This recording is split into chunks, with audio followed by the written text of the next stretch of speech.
ভোরের কুয়াশা আর ঘাসের ডগায় জমে থাকা শিশির বিন্দুতে জমে উঠেছে শীত। আর এই শীত মানে গ্রাম বাংলার এক অনন্য ঐতিহ্য খেজুরের রস আর পাটালি গুড়। এক মুন রসে তিনি আপনার হলো গুড় পাওয়া যাবে, অনুমানিক হয়তো 5 কেজি 7 কেজি গুড় পাওয়া যাবে। শীতের সূর্য ওঠার আগেই এসব গাছিরা খেজুর গাছ থেকে রস সংগ্রহে নেমে পড়েন। গাছ থেকে নামিয়ে আনেন রস ভর্তি হাঁড়ি।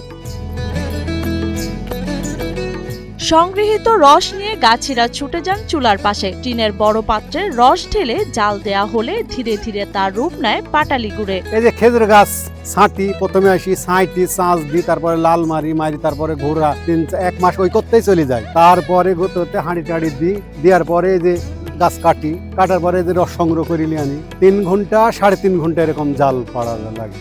যদি রস একটু কম হয় তাহলে 3 ঘন্টা, একটু বেশি হলে পারে 3.5 ঘন্টা।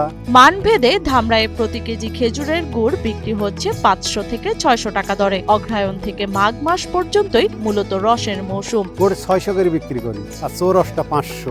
শীতের সকালে বিশুদ্ধ খেজুরের রস ও গুড় কিনতে ধামরায়ে প্রতিদিনই দূর দূরান্ত থেকে ছুটে আসেন নানা বয়সী মানুষ। এই বছর ধরে আর কি 5 বছর যাবত ওনারা আসতেছে এই জায়গায় ভালো খেজুরের রস পাওয়া যায়, তারপরে গুড় পাওয়া যায়। ওনারা 5 বছর যাবত আসতেছে।